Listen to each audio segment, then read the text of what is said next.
Hello aspirant, स्वागत है आप सभी का योर एग्री ट्यूटर में। एक ऐसा प्लेटफॉर्म जहां बनाते हैं अपनी एग्रीकल्चर की स्किल को और भी बेहतर।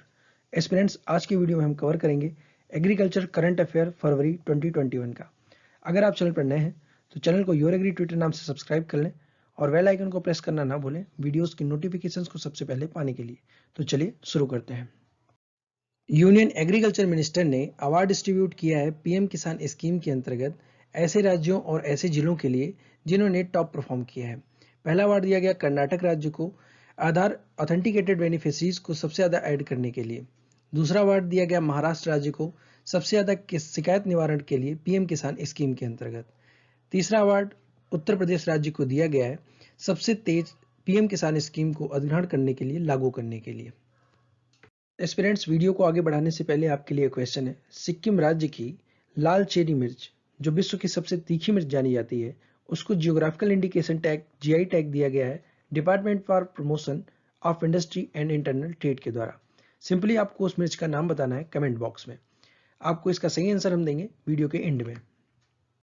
5 दिवसीय नेशनल हॉर्टिकल्चर इवेंट शुरू किया गया 8 फरवरी 2021 को IIHR Indian institute of horticulture research के कैंपस में with the help of ICAR and IIHR। Aspirants, 8 फरवरी 2021 को शुरू हुए नेशनल हॉर्टिकल्चर फेयर की थीम है horticulture for startup and stand up India. Exam point of view से बहुत इंपॉर्टेंट है, आप इसे ध्यान रखेंगे। सेंट्रल गवर्नमेंट ने एलोकेट किए हैं 16,000 करोड़ रुपए प्रधानमंत्री फसल बीमा योजना PMFBY के लिए फिस्कल ईयर 2021-22 के लिए। और इस एलोकेशन का उद्देश्य है कि फार्मर्स की क्रॉप की सेफ्टी को बूस्ट किया जाए और ये अमाउंट इंश्योर करेगा कि जो मैक्सिमम बेनिफिट है क्रॉप इंश्योरेंस का वो फार्मर्स के अकाउंट में सीधे दिया जा सके। 3 इंस्टीट्यूट के वैज्ञानिकों के समूह ने डिस्कवर किया है अल्पाइन प्लांट की एक नई स्पीसीज को जो पाई गई है अरुणाचल प्रदेश के तवांग डिस्ट्रिक्ट में। बायोडाइवर्सिटीज एक जर्नल है बायोलॉजिकल डाइवर्सिटी का, उसमें ये न्यूज़ पब्लिश हुई थी। एस्पिरेंट्स, जो नई अल्पाइन प्लांट की स्पीसीज है वो बिलोंग करती है हिमालयन सनफ्लावर की फैमिली से। ये पिक्चर है अल्पाइन प्लांट की। एग्जाम पॉइंट ऑफ व्यू से काफ़ी इंपॉर्टेंट न्यूज़ है, आप इसको ध्यान रखेंगे। यूनियन बजट 2021 में sub mission on agricultural mechanisation SMAM scheme के लिए फिनेंशियल ईयर 2021-22 में खर्च करने के लिए 1050 करोड़ रुपए का बजट एलोकेट किया गया है। SMAM स्कीम लॉन्च की गई थी 2014-15 में गवर्नमेंट ऑफ इंडिया के द्वारा और इसकी टैगलाइन थी reaching the unreached. Hyderabad city को रिकॉग्नाइज किया गया है 2020 tree city of the world के रूप में और ये रिकॉग्नाइजेशन मिला है food and agriculture organisation FAO और Arbor Day of the foundation के द्वारा।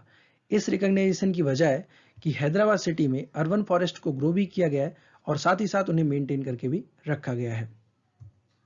एक मेमोरेंडम ऑफ अंडरस्टैंडिंग साइन की गई है ICAR और bureau of energy efficiency BEA के द्वारा। इस MOU को साइन करने का उद्देश्य है कि लोगों में अवेयरनेस क्रिएट की जा सके जिससे वो एनर्जी इफिशिएंट पंप सेट और ऑपरेशनल प्रैक्टिसेस को अडॉप्ट कर सके।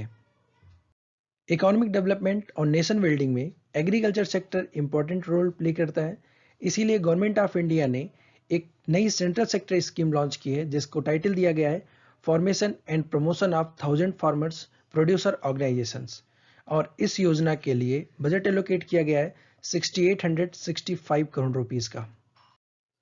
सेंट्रल गवर्नमेंट के द्वारा इस्टेब्लिश किए गए हैं 4 farm machinery training and testing institute जो लोकेटेड है बुधनी मध्य प्रदेश, हिसार हरियाणा, अनंतपुर आंध्र प्रदेश, विश्वनाथ चरेली आसाम में। इन ट्रेनिंग इंस्टीट्यूट को इस्टेब्लिश करने का उद्देश्य है कि फार्मर्स इंगेज हो सकें फार्म मैकेनाइजेशन की फील्ड से।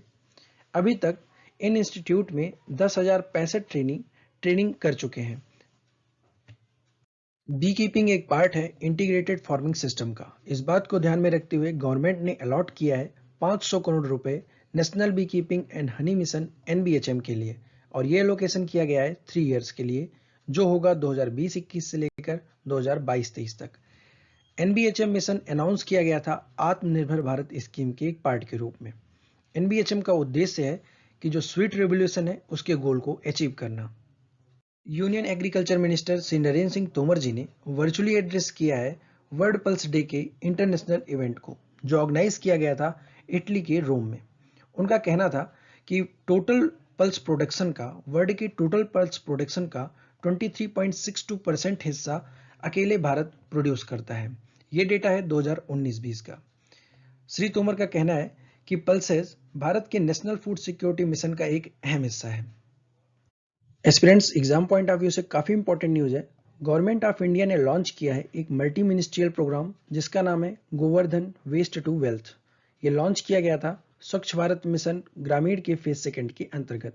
इस प्रोग्राम को इम्प्लीमेंट किया जाएगा department of drinking water and sanitation और department of animal husbandry and dairy के कोलाबोरेशन के द्वारा। कुछ इंपॉर्टेंट डेटा है डंग प्रोडक्शन से रिलेटेड, आइए इसको देखते हैं।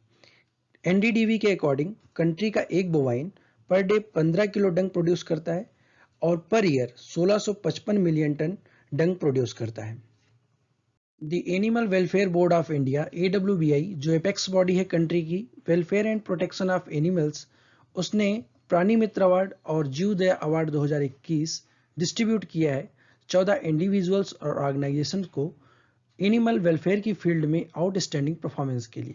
और ये अवार्ड दिया गया श्री गिरिराज सिंह के द्वारा जो मिनिस्टर हैं fisheries, animal husbandry and dairy, government of India के।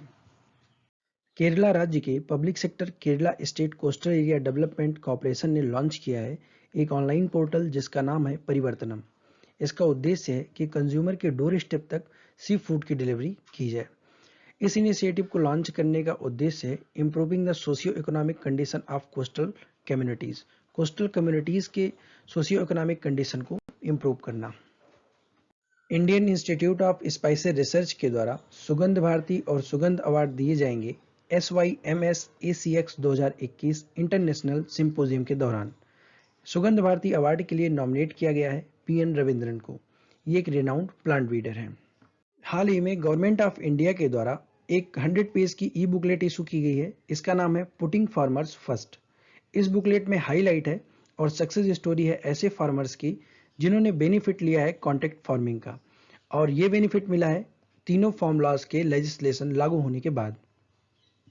Horticulture department of Karnataka international flower auction Bangalore IFAB के साथ कोलैबोरेशन करके एक फ्लावर प्रोसेसिंग सेंटर सेटअप करेगा। इस फ्लावर प्रोसेसिंग सेंटर में ऐसे फ्लावर प्रोसेस किए जाएंगे जो मार्केट में नहीं बिक सके हैं और उनको प्रोसेस करके वैल्यू एडेड प्रोडक्ट तैयार किए जाएंगे।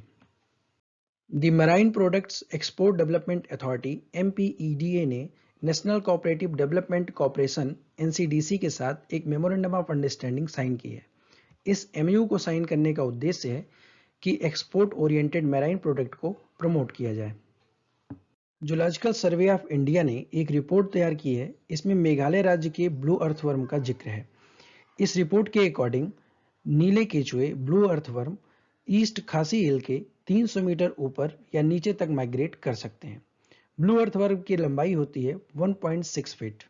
एस्पिरेंट्स, ये पिक्चर है ब्लू अर्थवर्म की। एग्जाम पॉइंट ऑफ व्यू से आपको बस इतना याद रखना है कि ब्लू अर्थवर्म भारत के किस राज्य में पाया जाता है, और आंसर होगा मेघालय। उत्तर प्रदेश राज्य सिंगापुर को 20 टन काला नमक चावल एक्सपोर्ट करने के लिए तैयार है और ये मूव राज्य के एग्रीकल्चर सेक्टर को बूस्ट करने में मदद करेगा। सिंगापुर को ये चावल काला नमक चावल एक्सपोर्ट किया जाएगा उत्तर प्रदेश के सिद्धार्थनगर डिस्ट्रिक्ट से। एस्पिरेंट्स, ये पिक्चर है काला नमक चावल की जो सिद्धार्थनगर में काफी फेमस है। Union textile minister Smriti Irani ने लॉन्च किया है एक commercial jute seed distribution scheme 15 फरवरी 2021 को। ये स्कीम एक बैकड्रॉप है, एक पृष्ठभूमि है जूट कॉर्पोरेशन ऑफ इंडिया और national seed corporation of India के मेमोरेंडम ऑफ अंडरस्टैंडिंग का। एस्पिरेंट्स, फाइनेंशियल ईयर 2020-21 के लिए जूट का MSP है 4,225 रुपीज। थर्ड फेज ऑफ चाय बगीचा धन पुरस्कार मेला। चाय बगीचा धन पुरस्कार मेला का तीसरा फेज आयोजित किया गया गुवाहाटी में 6 फरवरी 2021 को। यह इवेंट अटेंड किया गया union finance minister Nirmala Sitharaman ji के द्वारा। असम गवर्नमेंट का कहना है कि ऐसे 7.5 लाख लोग जो टी गार्डन एरिया से रिलेट करते हैं उनको 3,000 रुपए का फाइनेंशियल असिस्टेंस दिया जाएगा। एस्पिरेंट्स, आइए देखते हैं कुछ एडिशनल इन्फॉर्मेशन को। ये इन्फॉर्मेशन ली गई है ICAR की वेबसाइट से जो बिल्कुल ऑथेंटिक और करेंट है। इंडिया में टोटल 722 कृषि विज्ञान केंद्र हैं, 3 सेंट्रल एग्रीकल्चरल यूनिवर्सिटीज़ हैं, 4 डीम्ड यूनिवर्सिटीज़ हैं, 99 रिसर्च इंस्टीट्यूशंस हैं, 11 agricultural technology application research institute हैं, ICAR के द्वारा सपोर्ट की जाने वाली 63 स्टेट एग्रीकल्चर यूनिवर्सिटीज़ हैं, 4 ट्रेडिशनल यूनिवर्सिटीज़ हैं जिनमें एग्रीकल्चर फैकल्टी अवेलेबल है। डायरेक्टरेट की संख्या 13 है, नेशनल ब्यूरो 6 हैं और नेशनल रिसर्च सेंटर की संख्या है 15। एस्पिरेंट्स, ये information exam point of view से बहुत इंपॉर्टेंट है, आप इसे ध्यान रखेंगे। एस्पिरेंट्स, क्वेश्चन का आंसर है Dalle Khursani. Famous red hot cherry pepper of Sikkim Dalle Khursani, इसे GI टैग दिया गया है department of promotion of industry and internal trade के द्वारा। एस्पिरेंट्स, उम्मीद करते हैं आज आपने कुछ नया सीखा होगा। मिलते हैं नेक्स्ट वीडियो में। Thank you for watching. God bless you all.